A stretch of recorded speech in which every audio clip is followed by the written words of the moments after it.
Assalamualaikum warahmatullahi wabarakatuh. Halo semuanya, kami dari kelompok Data Scientist ingin mempresentasikan dan menjelaskan apa itu profesi Data Scientist. Tanpa basa-basi, ayo kita mulai saja. Oke, kita mulai dengan materi yang pertama. Apa sih Data Scientist itu dan apa saja yang dilakukan? Data Scientist adalah seorang profesional yang mengolah, menganalisis, dan mempresentasikan data untuk diberikan kepada suatu perusahaan. Oke, sekarang kita lanjut. Apa saja sih yang dilakukan sama data scientist? Yang pertama, data scientist itu bertugas mengumpulkan data. Jadi, sebesar perusahaan meminta data penjualan dari suatu barang, maka si data scientist itu akan mencari dari e-commerce di platform-platform e-commerce lain seperti Shopee, Tokopedia, dan lain-lain. Kemudian data tersebut akan diolah dan dipresentasikan kepada suatu perusahaan. Lalu seperti kata saya tadi, mengolah. Berarti tugas data scientist yang kedua yaitu membersihkan data. Otomatis data yang kita kumpulkan masih mentah dong. Tugas data scientist itu adalah membersihkan dan mengolah data tersebut supaya mudah dicerna oleh perusahaan. Lalu seperti kata saya tadi, mempresentasikan hasil itu kepada suatu perusahaan. Tugas data scientist yang ketiga itu mempresentasikan hasil dari data tersebut. Jadi data tersebut itu harus bisa dipresentasikan secara baik, benar, dan jelas kepada perusahaan supaya perusahaan bisa mengerti makna atau isi dari data tersebut yang ingin kita sampaikan. Lalu tugas data scientist yang keempat yaitu menggunakan alat dan teknologi. Untuk kita bisa mempresentasikan data tersebut, pastinya kita menggunakan teknologi dong. Teknologi yang sering digunakan oleh data scientist yaitu Python dan R, SQL, Jupyter Notebook, tablet atau Power BI, Git, dan Big Data Tools. Lalu tugas data scientist yang terakhir dan tidak kalah penting yaitu bisa berkolaborasi dengan tim lain.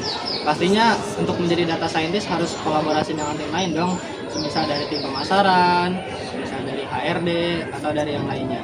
Dan jangan lupa untuk selalu mengupdate data-data tersebut supaya menjadi relevan dengan data yang terbaru. Nah, Anda tahu kan apa itu data scientist? Nah, selanjutnya apa aja sih kemampuan utama yang dibutuhkan seorang data scientist? Nah, yang pertama itu ada pemrograman. Kita harus memahami tentang Python dan R karena itu sangat dibutuhkan untuk menganalisis data dan juga dibutuhkan untuk pemahaman SQL untuk menganalisis basis data.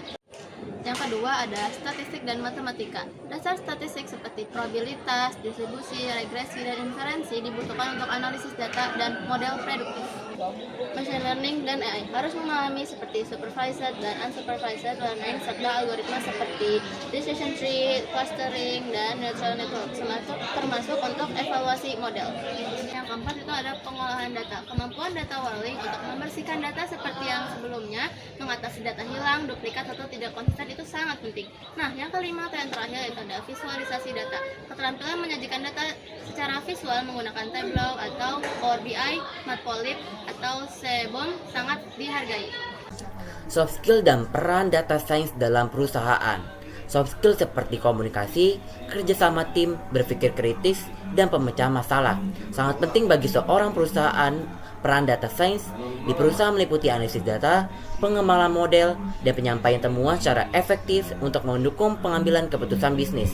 Peran data science di perusahaan. 1. Analisis data. Mengumpulkan, membersihkan, dan menganalisis data untuk menemukan pola, tren, dan insight yang relevan. 2. Pengembangan model. Menerapkan teknik machine learning, statistik, dan algoritma lainnya untuk mengembangkan model prediktif, klasifikasi, atau rekomendasi. 3. Penyampaian temuan. Menyajikan hasil analisis dan model dengan cara yang jelas dan mudah dipahami kepada stakeholder bisnis. 4. Pengambilan keputusan. Memberikan rekomendasi dan saran berdasarkan temuan analisis untuk mendukung pengambilan keputusan bisnis. Studi kasus, implementasi, contoh penerapan dalam data science. 1. Prediksi chart. Perusahaan telekomunikasi dapat menggunakan data science untuk menganalisis data pelanggan dan memprediksi pelanggan yang berpotensi meninggalkan layanan. Dengan informasi ini, perusahaan dapat mengambil tindakan preventif seperti menawarkan diskon atau peningkatan layanan. 2. Pengoptimal harga.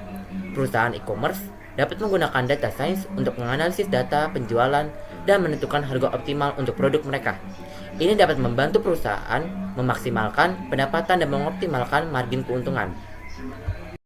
Dalam menguasai soft skill dan memiliki peran yang efektif dalam perusahaan, data science dapat membantu organisasi untuk mengambil keputusan yang lebih baik, meningkatkan efisiensi, dan menciptakan nilai bisnis yang signifikan.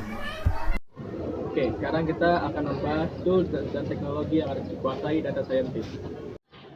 Bahasa pemrograman yang dibutuhkan yang pertama yaitu ada Python, R, dan SQL. Oke, yang pertama itu ada Pandas. Pandas itu untuk mengolah data tabel atau data frame. Lalu yang kedua ada NumPy. NumPy biasa digunakan untuk membuat hitungan matematis dan statistik. Dan yang terakhir yaitu yang ketiga yaitu Polar. Adalah buat data yang sangat besar. Yang pertama yaitu ada XGBoost. Yang kedua yaitu ada TensorFlow. Lalu yang terakhir atau yang ketiga adalah PyTorch. Yang selanjutnya yaitu peluang karir dan gaji. Seorang data scientist memiliki peluang karir yang sangat luas di berbagai industri, bukan hanya terbatas pada satu posisi saja.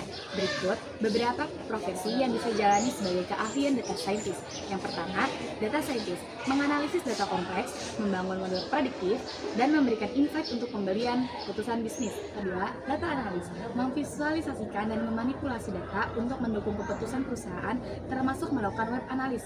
Yang ketiga, data engineer bertanggung jawab membangun infrastruktur dan pipeline data agar siap dianalisis. Yang keempat, data arsitek mendesain dan membangun sistem database yang kompleks. Yang kelima, machine learning engineer mengembangkan dan mengimplementasikan algoritma machine learning serta melakukan riset pada data baru. Untuk yang keenam, business intelligence analyst yaitu mengolah dan menganalisis data untuk mendukung strategis bisnis. Yang ketujuh, research scientist melakukan riset mendalam terkait data dan teknologi baru. Yang kedelapan, chief data officer atau data science manager, posisi manajerial yang memimpin tim data dan merancang strategi data perusahaan. Nah, untuk kisaran gajinya yaitu di posisi data scientist junior dengan pengalaman 0 sampai 1 tahun sekitar 8 sampai 11 juta. Untuk yang kedua, data scientist mid level untuk pengalaman 2 sampai 3 tahun sekitar 16 sampai 20 juta. Data scientist senior untuk pengalaman 4 sampai 6 tahun sekitar 20 sampai 28 juta. Data scientist lead atau manager di pengalaman 7 tahun lebih sekitar 25 juta sampai 60 juta. Nah, gaji yang disebut tadi itu adalah untuk daerah Jakarta. Tapi selain Jakarta, di Denpasar juga menawarkan gaji yang cukup tinggi mencapai 18,7 juta per bulan. Nah, itu dia penjelasan dari Materi data scientist. Apabila terdapat informasi yang kurang tepat, mohon dimaafkan. sekian dari kelompok kami. Wassalamualaikum warahmatullahi wabarakatuh.